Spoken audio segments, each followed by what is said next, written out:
Bonjour à tous, bienvenue sur mes idées de papier. On se retrouve aujourd'hui pour la deuxième partie du projet que j'ai effectué pour Homestage. Comme vous voyez, je vous ai tout étalé sur mon plan de travail.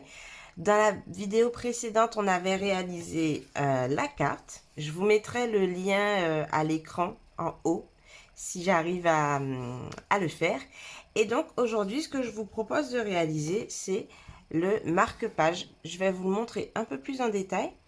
Donc, on voit déjà qu'il y a une petite ouverture dans le marque-page qui permet au bonhomme de neige de nous faire un petit coucou. Il y a quelques flocons qui sont tamponnés sur le marque-page et du coup, pour créer un peu de relief, pour que ça fasse pas tout trop blanc, j'ai utilisé le gaufrage et donc j'ai utilisé le plieur de gaufrage mot usé par le temps. Voilà, donc c'est un marque-page somme toute assez simple, mais je trouve que la petite ouverture fait un effet très sympa avec ce petit bonhomme de neige. Donc on va essayer de compléter notre panoplie du coup. On va faire le marque-page en pierre rose polie. Et donc pour le réaliser, il va vous falloir un morceau de papier blanc simple de 22 cm par 5 cm avec un pli au milieu, donc à 11 cm. Il vous faudra également des chutes de papier blanc pour pouvoir tamponner le bonhomme de neige et tous les éléments qui le composent, à savoir son bonnet et son écharpe. Il vous faudra une toute petite chute de papier couleur café pour faire les bras. Vous voyez qu'ils ne sont pas trop épais, donc une petite chute, c'est suffisant. Et puis, il faudra une chute de papier en pierre rose polie pour pouvoir faire le contour de l'ouverture. On va commencer par faire le corps de notre marque-page. Donc, pour ça, on va marquer le pli et on va utiliser la perforatrice trio inégalé pour pouvoir couper les deux coins supérieurs. Donc, vous voyez qu'il y a un sens au niveau de la découpe. Donc, vous allez mettre d'abord le papier. Alors, vous voyez, le pli est vers le haut, bien sûr, puisque c'est à ce niveau-là qu'on veut découper. Vous allez placer votre papier une première fois dans ce sens. Et pour faire l'autre côté, il faut retourner votre marque-page, parce que si vous vous contentez de juste le glisser hop, dans l'autre sens, ça va vous faire une découpe qui ne sera pas la même. Donc, il faut retourner votre marque-page et là, vous avez une découpe qui est parfaitement symétrique, en fait, la même découpe des deux côtés. Une fois qu'on a découpé notre marque-page, on va venir tamponner les flocons de neige. Les flocons de neige, ils font partie d'un set de tampons qui s'appelle Snowman Magic. C'est vrai que c'est un set de tampons qui est en anglais, mais pour le bonhomme de neige, je le trouve vraiment très intéressant, les messages mis à part.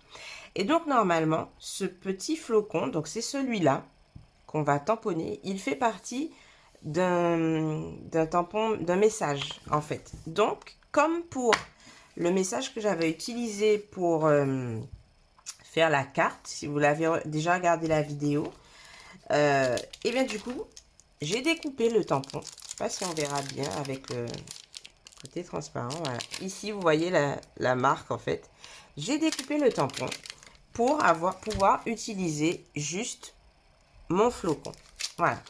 Donc, du coup, on va le tamponner de façon, ce petit flocon, on va le tamponner de façon aléatoire, en fait, en pierre rose polie, puisqu'on veut rester dans la même couleur que notre carte pour assortir notre carte et notre marque-page.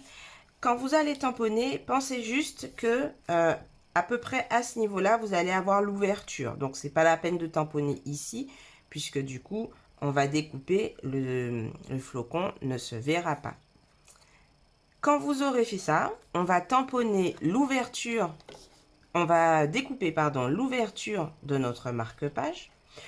Mon conseil, c'est de d'abord découper et d'après gaufrer. Parce que si vous gaufrez votre papier en premier, quand vous allez repasser votre papier gaufré dans la machine de découpe avec le poinçon de découpe, la pression des plaques avec les rouleaux, ça va faire que votre gaufrage va ressortir un peu aplati et il sera un peu atténué.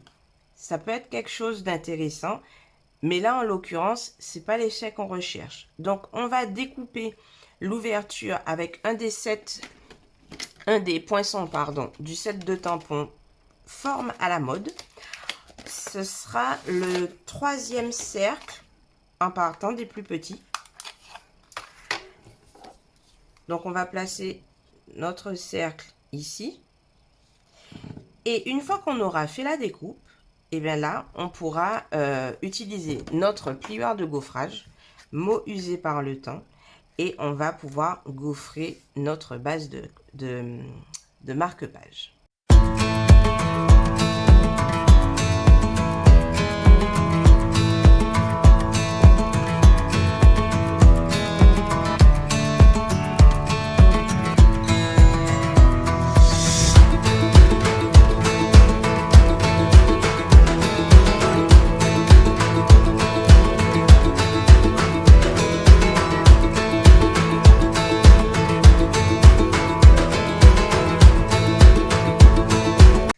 Et voilà le marque-page tel qu'on doit l'obtenir avec la petite ouverture, le tamponnage et surtout un gaufrage qui se voit bien, qui est bien en relief et qui n'est pas aplati.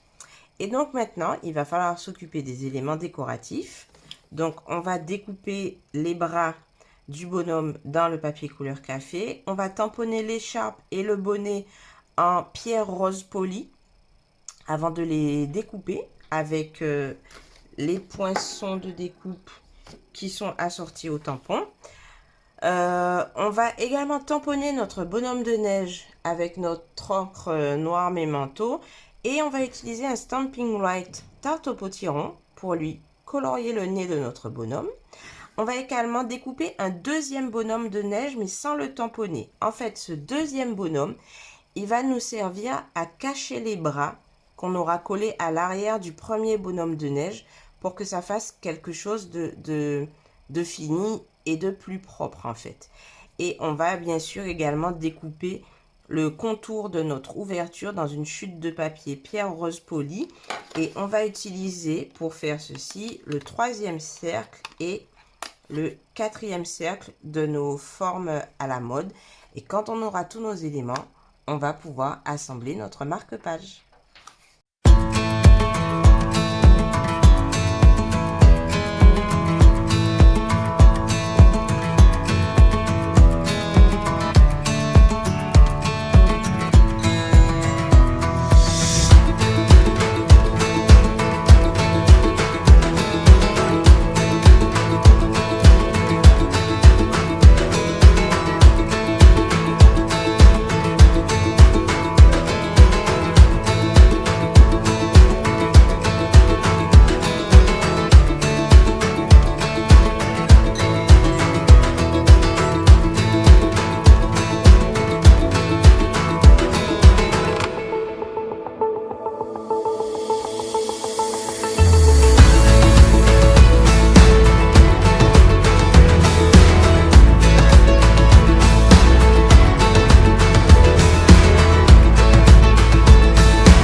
Et donc voilà notre marque-page en couleur pierre rose polie avec sa carte assortie Je vous ai remis à nouveau les différentes versions dans lesquelles je les avais faites, comme je vous avais expliqué dans la précédente vidéo. Donc, en sapin ombragé, en sorbet sucré, horizon de bruyère, mélodie de mangue, bleu nuit et notre collection est complète avec la version en pierre rose polie. Pour la petite histoire, ce que je ne vous ai pas dit dans la précédente vidéo, c'est comment j'ai choisi les couleurs. Chaque couleur, en fait, elle fait partie d'une collection de couleurs, en fait, chez Stampin' Up, puisque, vous le savez, on a 4 collections de couleurs qui sont les collections basiques. Et on a les Incolors. Il y a 2 collections, puisque elles restent 2 ans, mais ça sort chaque année. Donc, elles se chevauchent un peu, mais voilà, chaque année, on a 2 collections de Incolors différentes. Et donc, j'ai voulu prendre une couleur de chaque collection pour faire mes petits swaps pour On Stage. Donc, ceux qui font partie des Incolor, alors c'est pierre rose polie et sorbet sucré. Donc, ce sont des couleurs qui ne vont pas rester au catalogue très longtemps. Sur la version en sorbet sucré, vous voyez qu'en fait, j'avais rajouté des découpes en forme de flocons de neige. En fait, ces découpes, elles font partie... Alors, c'est dans le set de poinçons de découpe qui va avec le set de tampons Snowman Magic. Et en fait, dans ce set de découpe, vous avez ce cadre-là qui peut former un super fond pour les cartes. Et en fait, tout ce que j'ai fait, c'est que j'ai découpé ce cadre et après, avec des ciseaux, je suis juste venue récupérer les flocons qui m'intéressaient. Voilà. Donc ça, je l'avais fait pour la version en sorbet sucré, qui est avec la version sorbet sucré et pierre rose polie font partie des Incolors. La version en bleu nuit, si je ne me trompe pas, alors je vais prendre le catalogue parce que à tous les coups, je vais me tromper. Voilà, donc la version bleu nuit fait partie de la collection neutre. Dans la collection royale, eh bien du coup, j'avais choisi sapin ombragé, qui est ici. Dans la collection des subtils, je vais vous montrer les cartes en même temps, peut-être que ce sera mieux. Donc, sapin ombragé, mais vous les avez déjà vus pas mal de fois. Dans la collection subtile, j'avais choisi horizon de bruyère, qui est juste ici. Dans la collection des brillants, j'avais choisi Mélodie de mangue. Et après, comme je vous ai expliqué, les Incolors. Donc, le pierre rose polie fait partie des Incolors 2021-2023. Donc, ils sont jusqu'au catalogue jusqu'à l'année prochaine. Après, ils laisseront la place à une autre collection de Incolors. Et sorbet sucré, par contre, vient d'arriver. Donc, sorbet sucré fait partie des Incolors 2022-2024. Donc, on va encore pouvoir s'amuser avec pendant un petit moment. Voilà, donc c'était la petite anecdote que je voulais partager avec vous sur le choix comment j'avais choisi mes couleurs, en fait, pour faire mes swaps pour On Stage. Voilà. J'espère que ce petit projet en 2 parties vous aura plu. Si c'est le cas, n'oubliez pas de mettre un petit pouce en l'air. Ça m'aide beaucoup, en fait, à savoir si... Voilà, si vous appréciez les vidéos. Vous pouvez aussi vous abonner à la chaîne pour être au courant des dernières vidéos qui sortiront. Et puis, je vous retrouve dans une prochaine vidéo pour un nouveau projet. À bientôt!